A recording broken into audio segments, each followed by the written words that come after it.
Hello, this is Will. I'm a real werewolf. Please like and subscribe to this channel if you would, or video or whatever. I've been asked to stop swearing by Louis, so as a favour, I'm going to stop swearing in this bit. Hi, my name's Will. I'm a real werewolf. I'm telling the story about my life and stuff. If you've not listened to the other interviews, I would advise doing so. This is interview 12, I think, or something. I'm talking about me growing up, and in this case I'm talking about a teenage kill that I did that I really enjoyed. So I'm going to tell you as kind of a form of a story. Anyway, I'm going to get on with it. So I call this early teenage torture times, and I've kind of written it down, so if it sounds like I'm reading something, it's because I'm like reading something. Okay. I was about 15 years old, and I was enjoying my wolfy form on a casual killing out of town type of thing. I'd been following two dumbass kids who were carrying dumbass camping equipment just to see if I could have some dumbass fun with them. If they did decide to spend the night in the wild, then as a reward they would receive a wild night from me. A wild night in the sense that I would be a wild animal slaughtering my prey. So cool and shit, having actual prey. It might be strange, but it kind of makes me feel all powerful and stuff, you know, being a predator. I follow them as my human self until they arrive in a small valley that is heavily wooded and quite off the beaten track. Perfect, sends my posit Fenrir. Now, if you don't know what a posit is, that's my wolf soul. It's a separate being, it's like a ghost, and it's like in a wolf form. He's been around for hundreds of years, and he latches onto humans, and it's what makes me a werewolf. I absorb him into my body, and I become the werewolf. But he also teaches me about stuff. It's all in the other interviews if you want to go back and have a listen. Within the local area, these small valleys are called dells. They are a common feature of this bumpy countryside and a great place to hide and get lost.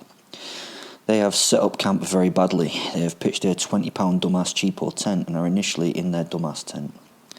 At this young age, I like to make stories up for these moments, giving the victims, characters, the names and backstories so that I can enjoy the whole process a little more. If they're just unknown individuals, then it was just not the same to kill them. No anti-emotional empathy and stuff. It also adds a context for me. I have no idea who the kids are or what the actual story of the night is, but this is the one I have given to it to add a little spice. And I also tell it to my posit because he likes it. Brian and Dave have both told the parents that they're staying at other one's home so they can go camping in their little dell. Those crazy kids, my posit, Fenrir says, as I tell him the story. He's always very supportive about these things and sits on his haunches, being his huge motherfucking wolfy self, but an interesting huge motherfucking self. They seem to be about 15 years old, judging by the acne and the pungiosity. But you can tell with kids these days, you know, going through puberty at 9 years old and stuff. I blame it on hormones in the water supply personally. Brian is fat and Dave is thin, and in some ways, apart from the outfits, they resemble a young spotty version of Laurel and Hardy, for those who know who Laurel and Hardy are. Otherwise, they look like a thin spotty kid and a fat kid. They've made themselves a fire. They obviously were never scouts, as it's shit being mainly made of firelighters and dead matches. With the crap fire, they've moved on to doing adolescent shit about, you know what I mean, talking about girls and tits, smoking the herb and talking about tits, and drinking tenants extra and talking about tits. They seem to have a fascination for tits. I support them in that. Well, I don't support tits in myself, that's a bra. That supports tits, but tits are very nice. Sorry, got distracted there. Well, it's going to be a fun night for them, Fenrir says as he looks away from me to the two boys. Right. Let's get down to doing some psychologically scarring shit, Will. He always calls me by my name. It's like him being my teacher and stuff. At this point, I'd got bored with storytelling and my werewolf ADHD had kicked in. I just wanted to kill him. I have to remind myself that I need to take my time and enjoy the moment. It is all about the experience and not just the medieval brutality of the outcome. I want to hurt them mentally and physically. I need to remember the cruelty that I enjoy and employ. It correctly and in shit, you know. I've read a lot of horror writers. They have their very little on the level of torment and sedition that I have. Very few of them have lived the process that I use in my art. They've not done the things that they use in their imaginations. I've done all of the things and applied the things I describe. You will get a real description of how the human body and psyche can be crushed and how it reacts to being ravished from me. because I done all the things I'm telling you about.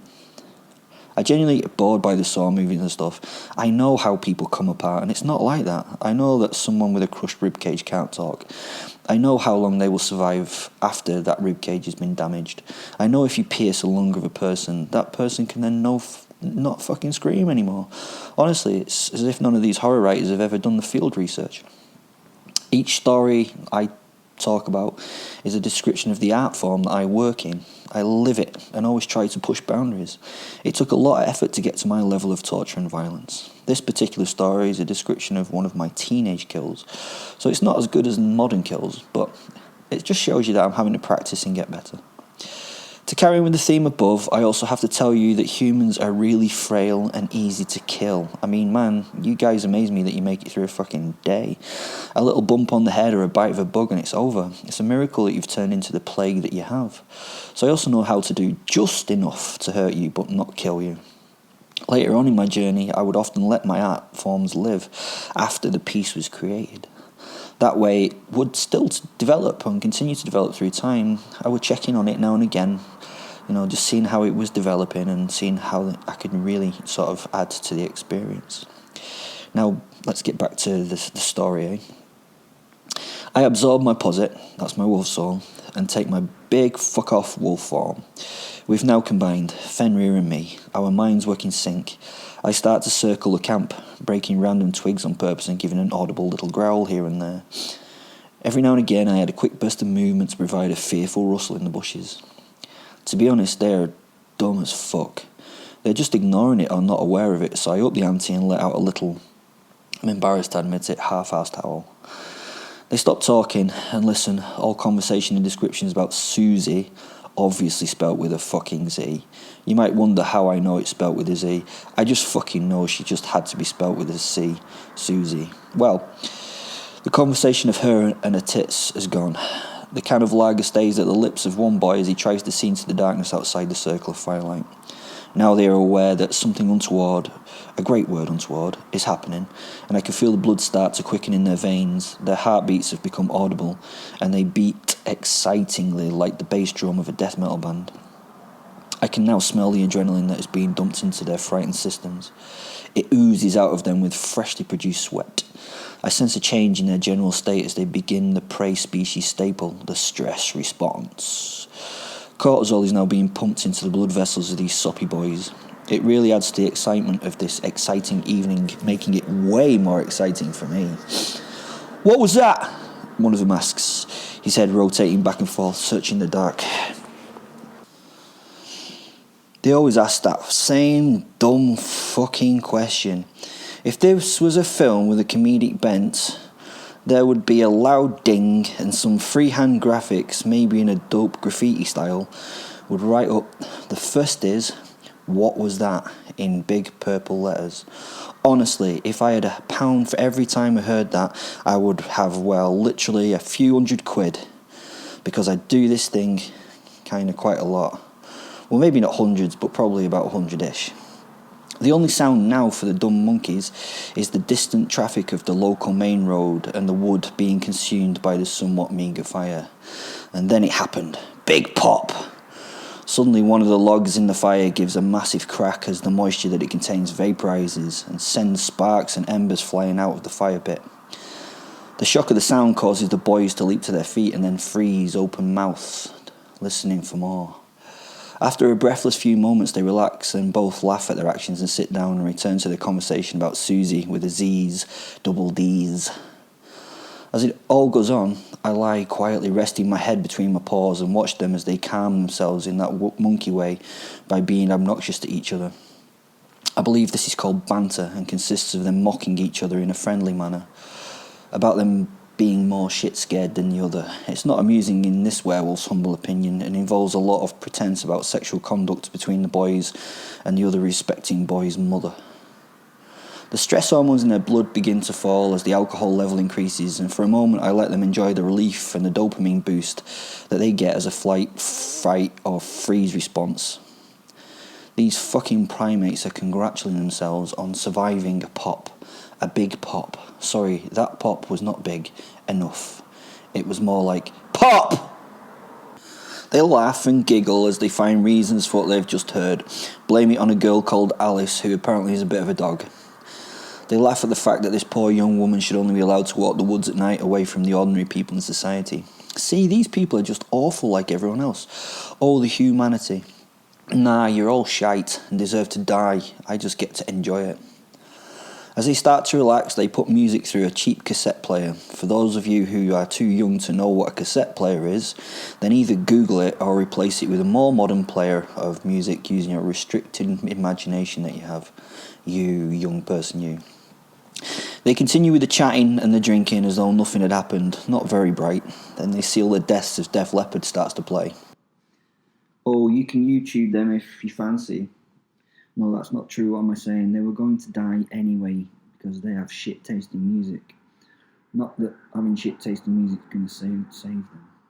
I must admit that as the soundtrack for the evening, that is pretty annoying and it takes me away from the enjoyment of the situation. What is it with Def Leppard? I just don't get it. You look and listen to Zeppelin and Sabbath. Please check them out if you're a musical Philistine. Who are really talented artists that are cool and creative, and then listen to this Def Leppard shite. You have to question, how that happened. Sorry, my apologies. I've got away from the story in hand. I keep forgetting this type of murdering thing is something not ordinary for you. I get easily distracted these days, especially with fucking shite music. I rise from my prone position and slowly, silently stalk towards the camp through the deep shadows. They're both sat outside a red tent on deck chairs facing towards the fire, chatting amiably and casting aside the detritus of their snacks into the natural world around them. Perfect examples of dirty human scum littering and polluting with waste and plastics without care. Oh, I know some of you very carefully take your bags for life back to the supermarket to save the planet.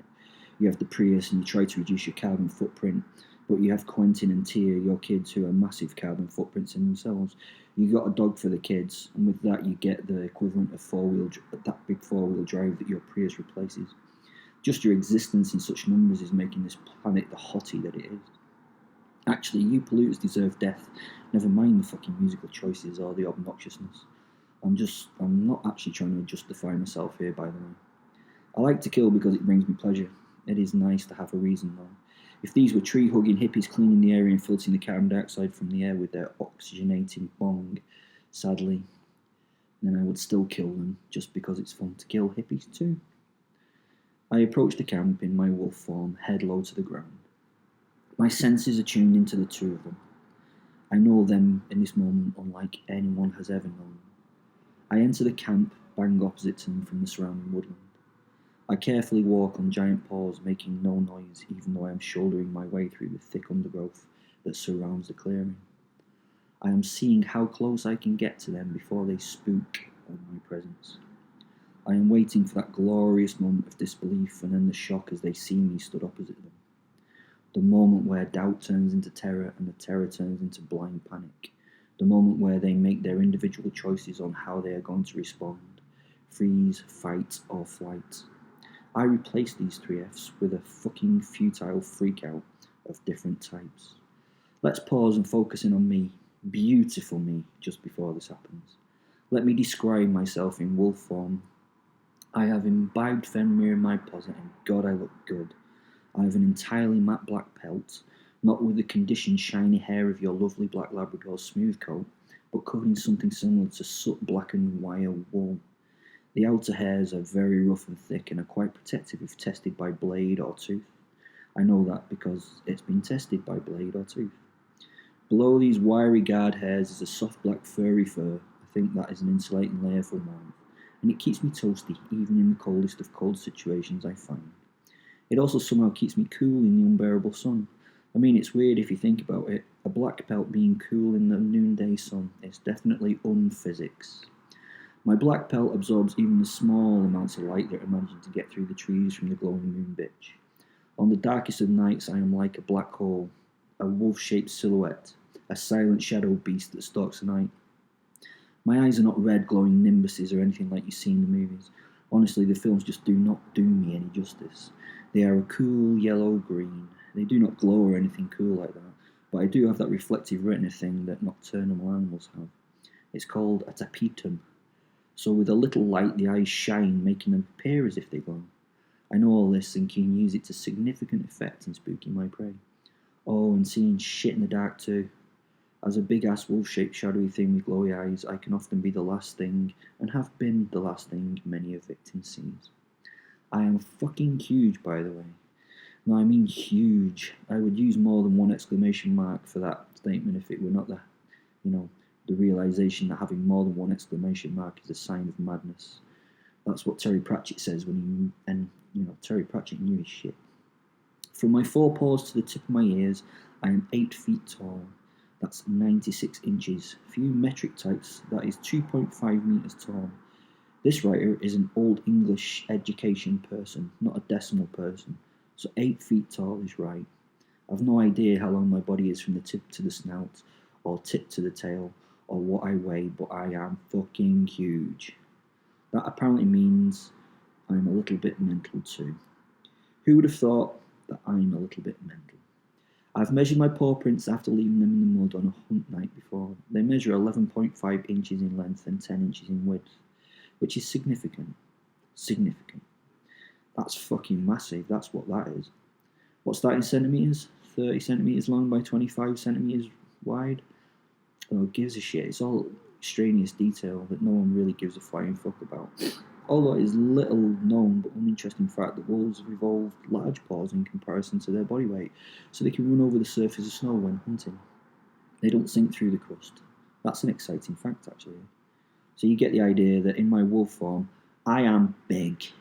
In my wolfman form, my weir form, I am even larger, but the wolf form causes more fear at the beginning in humans for some reason. I guess it may be the DNA that stores the fear of the wolf predator in the human. Those ancestors of the modern monkey who flew before those primordial packs saved the horror outline of the wolf in their DNA. Well, you could believe that if you find the modern research that says that memories can be stored in DNA. Humans did experiments on cute white little mices. Basically, they had a section of a cage which electrocuted the mice if they walked into it. You lovely kind humans.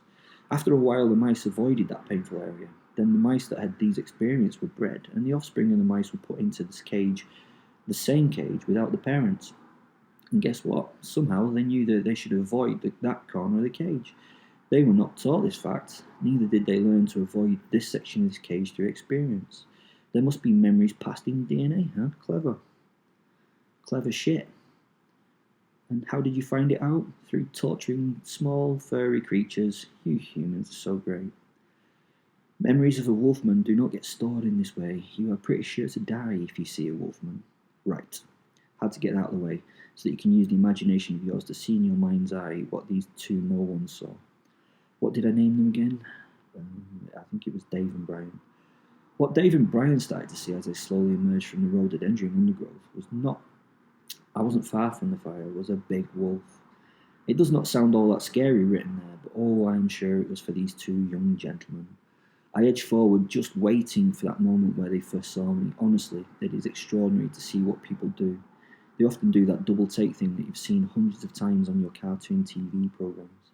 You know, the one where they first turn their heads and see something, then carry on normally in whatever they were doing, and suddenly realise what they may have seen and then look again, but really quick. Wile E. Coyote does it all the time when that nasty bully roadrunner tricks him into shit. Dave saw the shadow of me first. I don't know how much of me he saw, but I don't think I was too far into the firelight at this point, so I think he just saw a black wolf head and a pair of shining eyes. Well, to be honest, it does not matter how much he saw because he just froze solid. I have excellent gaydar and an even better 3Fs dar. The 3Fs are how a person will respond to a situation. The body has to respond immediately to dangerous situations, and the 3Fs are how they respond. Your body, when it feels imminent danger, dumps a mixture of hormones into your system that then allows you to try and make the best decision out of these three things: flight, freeze, or fight. And what they hope is that it will save yourself. I had already sensed that these guys would be the freeze types. It tends to be the case with the young and inexperienced. I don't know, maybe it's a lack of danger in their lives or a lack of experience in general, but they tend to choose the most stupid one of the three. I genuinely think that they've just not had enough near-death experiences and that they default to the lazy one, as laziness has not been a hindrance to their protected little, insignificant lives. It is, in fact, also the most boring one when they freeze. For me, to be honest, when they freeze, it's a bit of a yawn. He just stared right at me with his big flappy mouth hung open like a complete idiot. He almost put me off my appetite. Now the key to the next action for me was to disappear from his sight, before he could make his friend aware of me. He would then be a freaked out individual who had been drinking and doing drugs, trying to convince his mate that there was a giant black wolf stood at the edge of the fire, that his friend could or did not see. This is an amusing 5 minutes of anyone's time. The secret is to withdraw slowly and silently while maintaining eye contact with the person that has spotted you. That way, they don't usually make their friend aware until you break eye contact.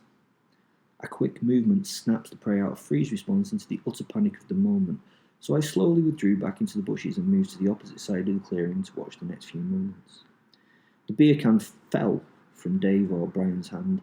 I cannot remember who I assigned what name to right now, and it spilt its precious contents on the dry mud of the clearing. The other one stopped talking and quickly grabbed for the emptying can on the floor, cursing his buddy for spilling its precious contents, and then telling him how hard it was to get this stuff from the shop. The can dropper was oblivious to all this as he just pointed in the direction where I had been. Then, without removing his eyes from where I had been, he tried to talk. I just saw this huge thing there, said the first dummy. He calls me a huge thing? A huge thing, is that it? I'm at least a colossal wolf or dog, you moron. I frustratingly felt that these two were actually too stupid for this to be fun, so considered ending it right there with my teeth and claws. They were obviously too idiotic to make this any fun. It was a black dog with, eyes staring at me. It just stood there, he told his friend, pointing to where I'd just been. The other boy started to laugh at his mate, who he had felt obviously had succumbed to the drink and drugs, or maybe he was trying to scare him or something. So the other guy says, Yeah, right, William. I saw your mum's pussy staring at me the other night during Coronation Street. It's got eyes too. He must have realised something was wrong when his young friend did not respond to this taunt. The not Brian, but William, just kept staring where I'd been. Bless him. His friend actually became quite concerned and wanted to reassure him. You were pissed and seeing things, dude, he told him, reaching out and patting his arm. William recoiled from the touch and looked at his pal. No, man, that was real. For any American people that are listening to this, pissed in Britain does not mean angry, it means very drunk. You trying to scare me, Will? He laughingly said. William's eyes slowly returned to the spot where I'd been a few moments ago. No, mate, there was this huge fucking dog right fucking there, just stood staring at me, just right fucking there, repeated William as he turned to face his mate, looking right in the eyes and standing up to emphasise the point. Have you fucking dosed me with something? He paused, his anger growing. You've given me something trippy, you bastard, haven't you? Exclaimed the now furious William.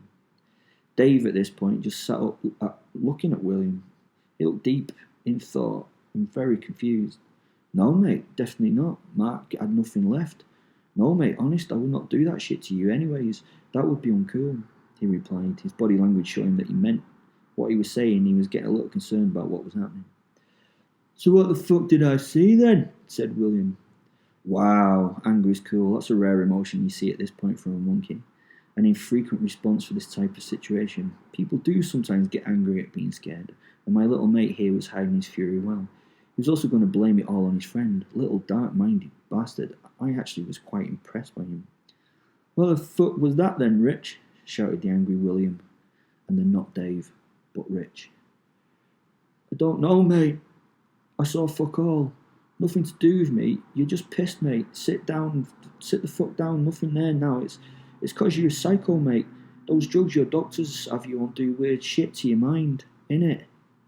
He laughed, but nervously. I could tell that William was a little unstable, and maybe Rich had been on the end of the instability before.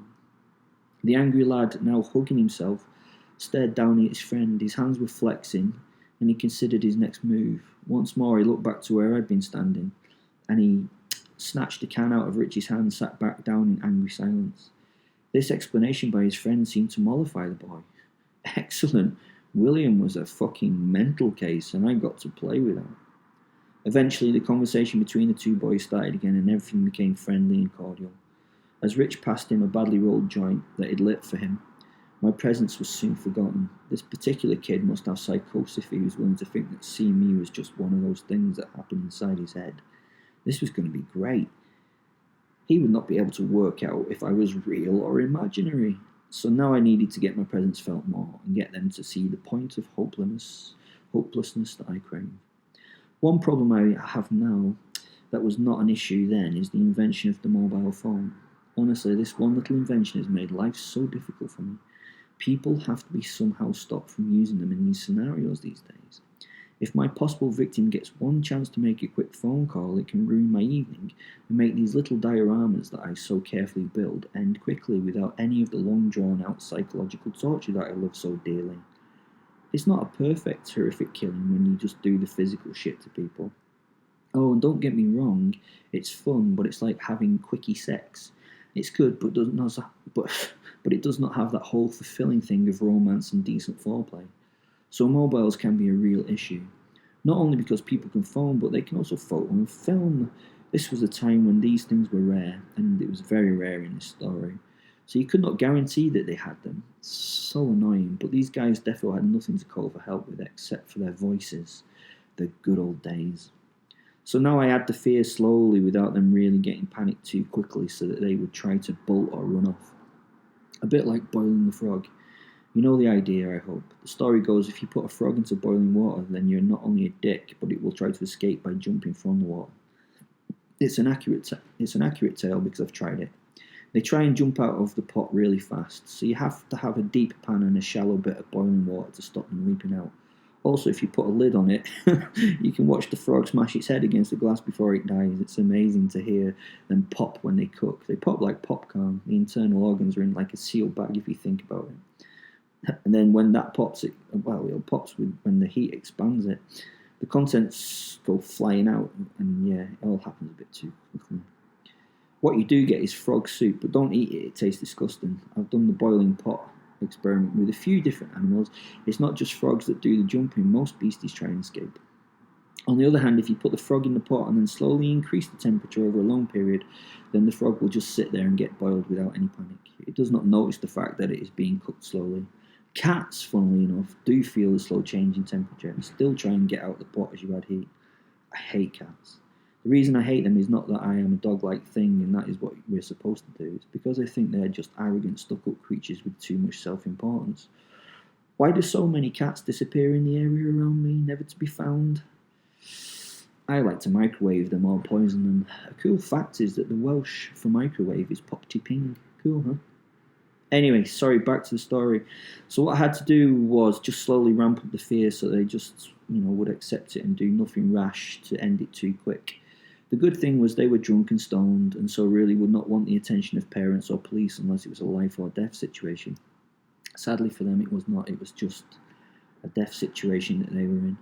I planned to play on the mind of William to work on him and let him be the centre of the fear generated. I liked his anger, produced emotion, and it would be great to build on this to see if I could make him hurt his friend in response to it, or run, or maybe do some crazy shit that I would not expect. Human emotions are so much fun to play with.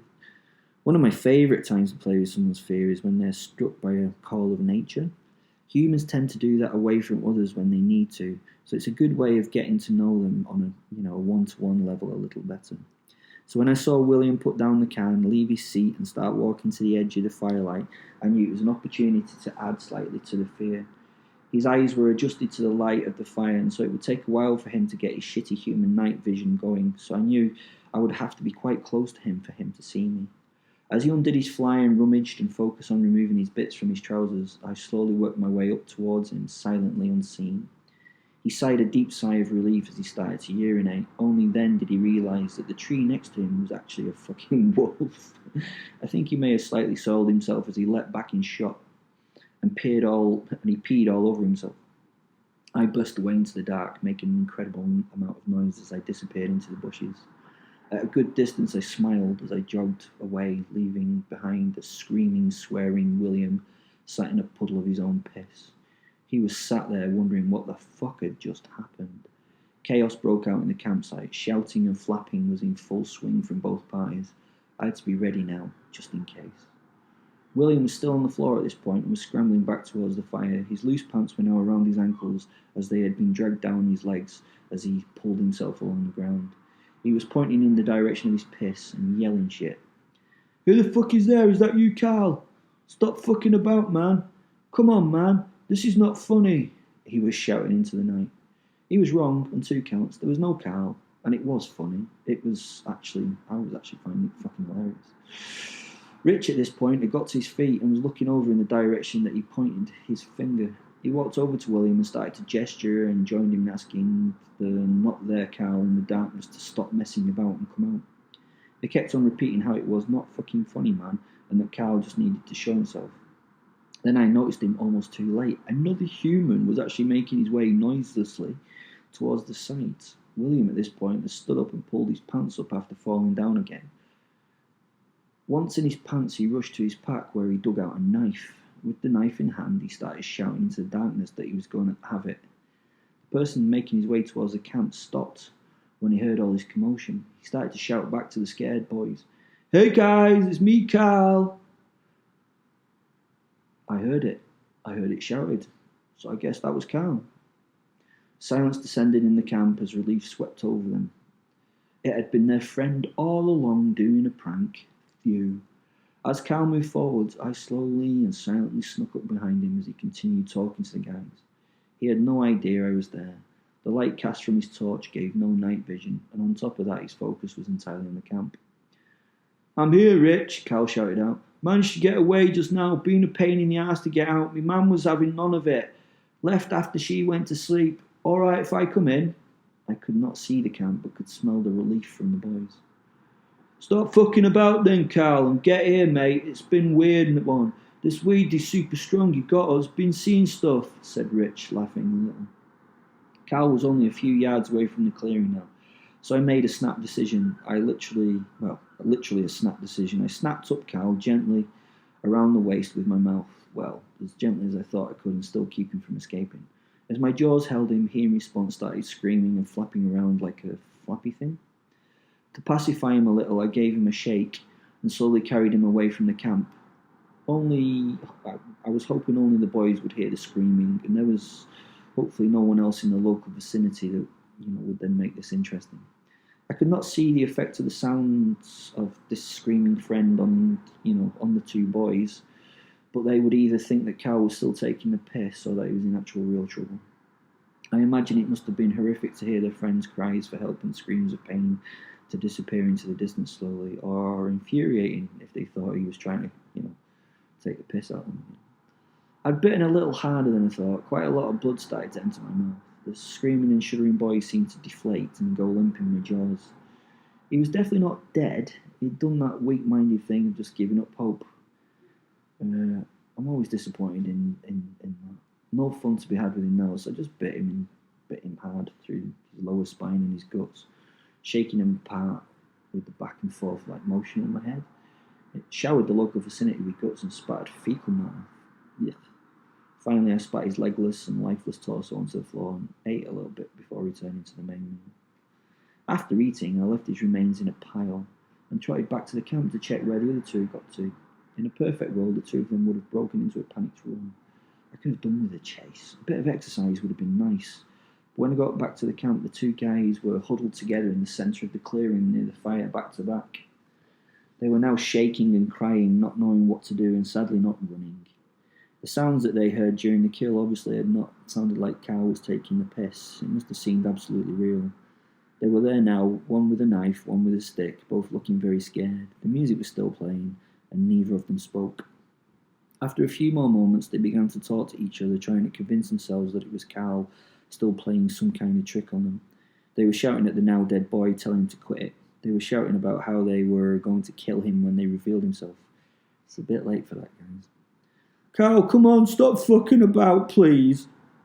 They kept this up for a while. I lay down, just to watch the scene for a bit. My head laid between my forepaws once more. This is the bit in the horror movie you don't see, the bit where the victims slowly stop panicking and start to try and work out what to do. Especially without Carl's appearance. "Oh shit, Rich. Oh shit, man. What the fuck are we going to do? What are we going to fucking do?" warbled the terrified William. This was going perfectly for me. "Shit, what are we going to do?" asked Rich in reply. "We're getting the fuck out of here, Rich. Grab your kit. Fuck the other stuff," said William, motioning the direction out of the camp. Now, I had no worries these guys had no way to draw the attention of anyone else outside this little set-piece drama. This was where I would really start to crank up the levels of fear and despair. I set to silently circle the camp, stopping every now and again to cause the rustle of a bush or to add a little guttural snort or growl. Random scary noises from many directions. Pumping up the fear, I would quickly burst through the undergrowth near the camp. Always close, but not visible to the boys. All this effort would be worth it when they realised there was no avenue of escape.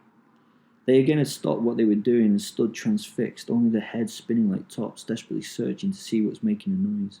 It must have been incredibly scary not knowing where I was or how many of me there were. They felt surrounded and alone. It was perfect. Wordlessly, they both sat down in their respective chairs and looked out into the night. Hope had gone. They had mentally quit. It would be short-lived initially, but it gave me a kind of narcotic high. These stuck little dumb monkeys were giving up, and they were giving me a buzz, and that's the buzz I live for. I slowly walked out of the woods into the campsite opposite to them again, nose to the floor and sniffing the ground. I pretended not to notice them. It seemed I'd just walked into the clearing by sheer accident, but they had definitely seen me. They were both frozen, muscles locked solid, with rictus grins on their faces, horrified. William's fingers were twitching as he clutched at his knife, and Rich sat with his knees drawn up underneath his chest, mumbling the mantra of, "Oh shit, oh shit," under his breath. I raised my head and looked at them closely for a long while. No threat offered, just with an interest, to gauge a general reaction. They both just sat there, nothing much happening except the faint trickle of urine running from Rich's trousers. "Oh fuck, kept repeating Rich, his eyes never leaving me. William, the braver of the two, started to move forward out of his chair, slowly inch by inch. He was trying to stand while remaining crouched. I could not believe he was actually getting out of his seat. What a brave little monkey. I simply curled my lip in response to this, revealing a set of carving knives for teeth, and then started to growl. The growl was a low rumble and played on the boy's monkey brains like a harp. I have a recording of my wolf form growl. Someone else recorded me growling before they died. I simply listened to it on playback. It sets the part of your chimp's DNA on fire. The worst sound the prey part of a human can hear. It rattles and shakes and terrifies. It's a simple warning to behave, to back off and to comply. William sat back down quickly. I stopped my growl and raised my head like an average dog. I cocked it to one side, raising my left ear as though wanting to listen to them. I panted and yawned as though I was a semi-relaxed mutt. I was trying to give them the wrong impression that everything was all going to be okay. Allow them to relax a little bit so that I could bring them back to the edge of terror once more when I wished. Then, without forewarning, I rushed forward and grabbed. I moved so fast that the boys had no time to react. I snapped Richie's ankle and felt the crunch of bone as my carnassials met. I dragged the boy screaming from the chair to the ground, where he ineffectually tried to pull away from me. This achieved nothing apart from some extra tearing of flesh and an increasing of the acute pain that he was in. He screamed louder still as the bones of his lower leg ground against my teeth. I could play him like a shite instrument of pain. I shook his now twisted and broken leg gently. My teeth were ripping through his flesh, and I enjoyed flinging him around like a toy he was. I then just simply let go and backed off, licking my jaws clean of blood and maintaining a simple look of interest in the boys, openly sniffing the air. As you can probably imagine, the mess that was once his leg was bleeding quite heavily, and Rich was reaching for it, voicing his agony. The shock and the violence of what had just happened were made apparent by his horrific but music-like vocals. It was like a sonata for my soul. I moved away once more and sat back on my haunches and just looked at them. I showed no pretense to fear and offered no threat. I just sat down and paid them still more interest. With my lunge for Rich, William had thrown himself backwards over the chair and onto the floor. He now desperately tried to bundle himself back into some kind of sitting position while never taking his eyes off me.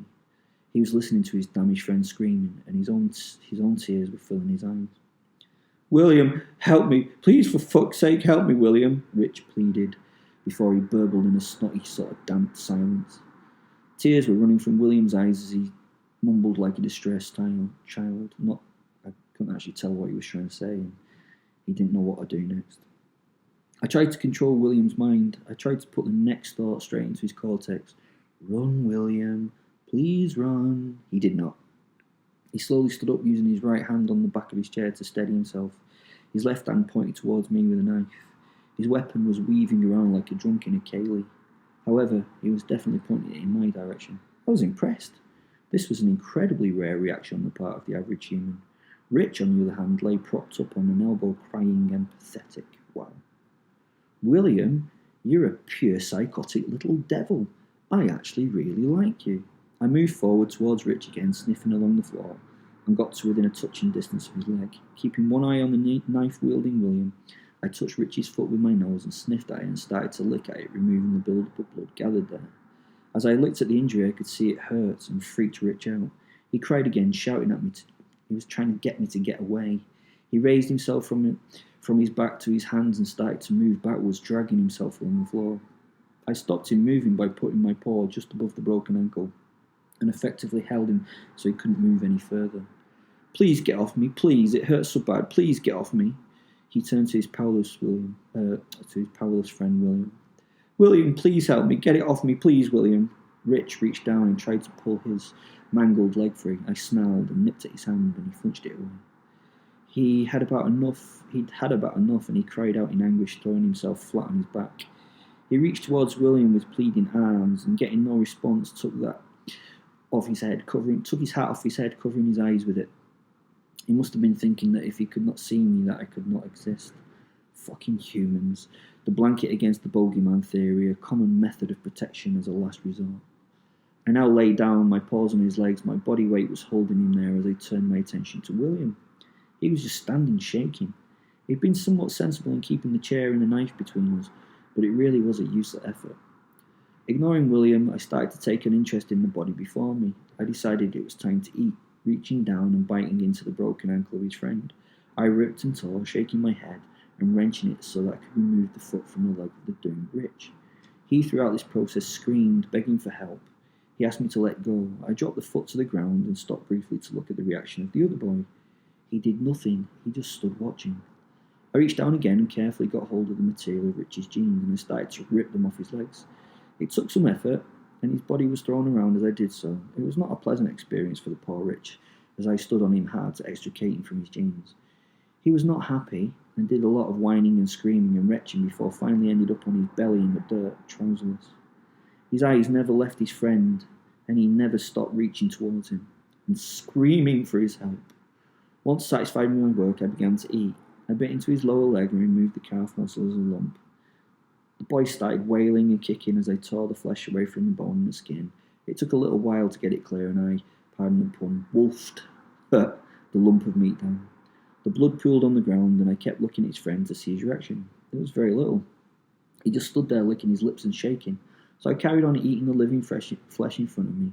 I was not eating the boy because I needed to eat, but it was just to torture his pal psychologically. This is the way that wolves tend to eat. No killing bite from a wolf, just a long, slow death as you bleed out due to your body being consumed while living to a point where you cannot hang anymore. Still, nothing from the William chap, so I picked up the body and flicked him over onto his back. Maintaining eye contact with his friend, I then moved up his body to his mid-torso.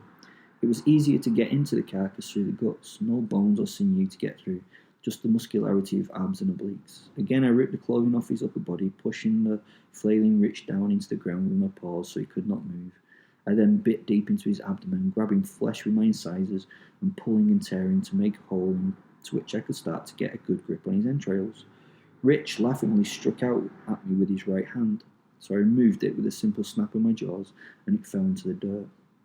I continued to eat, tearing into the unfortunate Rich's guts. He screamed again, but with a little less energy and intensity. It would not be long now for him. He was very tasty, to be honest. He had this extra fatty tissue. It tasted somewhat like rare Kobe steak. It's not true that humans taste like pork. They actually taste like a human, and humans taste like pork. I continued eating and enjoying my meat rarer than rare. Rich, after a few more mouthfuls, had died. I picked the remainder of his body up by the torso and shook it in my mouth. The body broke into two parts, with smaller parts of him landing all on the floor. Blood and guts and bits of Rich rained over the now shaking William, and I threw the rest of Rich to one side, a mangled heap. The fear that I'd given William was a gift. He will never have that clarity, and he will never have it again. He would never have experienced anything as profound as this in such a comprehensive manner. He had not long to live, but he now really lived every moment. He was truly alive. I had given him this gift, the gift of genuinely feeling something. I then left him alone. I watched him for most of the night. I enjoy the mental torture stuff. Sometimes I like it more than the physical torture. That's a lie. They're both great. I spent my time trying to understand the things that were going through his tiny mind. I soon realised that I could never understand these weak-minded fools. Nothing would ever make me feel this way. He got up and had made mental effort to leave the scene. Every time he prepared to go, I had appeared as a shadow in the night, blocking his escape route to freedom. Will's will had broken in multiple ways. Each time he appeared, his reaction had been different. The very first time he saw me, the fear exposed itself as sobbing and crying and wailing. At first he would go back to the tent, showing a lot of distress, a lot of heartfelt sobbing and a huge display of emotion. But this reduced with each encounter. This is normal. Your body can't keep up that intensity of emotion for long. You become flooded with adrenaline and stress hormones like cortisol. Initially, these are released in high concentrations into your blood, then over time the concentrations slowly decrease. The monkey part of you excises itself out. Read The Chimp Paradox. It really helped me to know how to commit mental torture on my victims. The emotions displayed by a victim change over time, as this one does not work, another is tried. For example, I could now see his frustration build as I appeared to block his way. He was getting angrier each time. He tried to leave and he was turned back. Each time his resolution to go took longer to develop, and he became more emphatic that he had to go. He had started talking to himself openly, the monkey side of him and the human side of himself, trying to argue it out, trying to convince himself just to go. Basically, your brain is split into chimp and human. The chimp always gets the info from the senses first, and it can make very quick decisions, like there's a fucking tiger, let's run. It chooses which of the three F's it needs to follow when danger is apparent. It's 5 times stronger than the human part of your brain, the actual bit of you that is actually fucking you, so it controls your actions quite easily. Then if it does not need to choose an F, it considers the database of automatic responses that you stored. If you've experienced something like this a few more times before, then an automatic action actually takes place. You do something without thinking about it in depth. Take driving, for example. Once you've learned to drive and got experience, you do not do a lot of thinking about the controls. When you are doing it, unless you're one of those mindfulness wankers, if there is no automatic response in the database, then it may turn it over to the human part of you to have a go at sorting it out. You are a complex creature. I don't think I have this problem. I think my animal and human are the same thing, especially when linked to my positive Fenrir. Or maybe my human part is missing. I'm quite impulsive at times, who knows? The Chimp Paradox, read it and realise how fucked up you really are. Anyway, back to Will. He was talking to himself. Fuck it. His animal self was terrified and trying to protect him. His human self was trying to be logical. He knew he had to escape, but he would not let himself go. These humans, they don't realise that they are now at the top of the food chain. They've not evolved the predator's brain yet, so they still act like prey species. But eventually his frustration overcame his fear. As he walked towards me, he was actually posturing wildly. His body language was now aggressive. He looked as though he was going to try and take me on. Come on then, you fucking cunt. Come on, you want me then. Come and fucking get me. He was standing his ground, rolling up his sleeves, getting himself prepared. It was amazing and so interesting. He must have known he could not win. So to test his resolve, I walked forward to meet him. For the first time he saw the whole of me, and his mind broke deeper again. His hands fell to his waist and his whole body slumped. He stared up at me and realised that, this was the end. That he could do nothing to stop me. The beast before him was both beautiful and terrifying. I struck a pose and looked into the boy's very soul. Then, surprisingly, out of nowhere, he uttered the beautiful words, "Fuck, man. Okay, you big bastard." And he launched himself forward. He had grabbed a knife from his belt behind his back and he was going to use it. The knife struck my pelt and was turned aside, jarring his thrusting hand. I did not move. The boy was now within inches of me. I could have just ended him there, but he was a warrior, which at this age I really admired. I stood and looked down at him. I gave him a little nudge with my nose gently in the chest. No threat, just a tap. He dropped his knife and prepared for the end. "Come on, you big ugly fucking black bastard," he screamed. It was a flood of beautiful, horrible language. It was great. Baring my teeth and letting out a voluminous growl, I showed him the full beast. My head came down to protect my throat. the ears flattened on the side of my ears, a wet maw of teeth displayed in their full glorious state. I then relaxed, lifted my head and turned and jogged off into the trees. At a safe distance I hid, and I looked back to the place where the boy stood. He was still there, just standing slack-jawed and in utter disbelief, starting to look around in all directions and scratching his head in a state of confusion. He then slowly reached down for the blade at his feet, but soon thought better of it and left it there. Sensible chap. After another short while of standing in silence with only the birds singing the traffic noise in the background, he decided it was time to go. He set off walking down the path. He looked a little bit drunk, but he definitely showed no relief yet. I think he thought that maybe I was just playing with him again, but I wasn't. I followed him to the boundary of the wood with the idea of finishing there and then, but my heart was not in it, so I let him wander onto the pavement by the road and get on his way. It was a lovely morning after all. Going back to the camp, I found my clothes stashed, I changed back into my human form and decided to track where William had gone. I'd assumed that he had not driven, so I could trace his smell along the trail. I could sense him as he left a trail of fear that went away from the place. He had been to the place, and he had gone. The colour of it told me a lot about how he was feeling. It was him, definitely. His smell. His smell was very different than any others I came across, so he was straightforward to follow. I wandered down into the local council estate following this kid's trail into an impoverished part of Rochdale. That's a tough thing to do as well. I don't mean tough thing to follow the smell.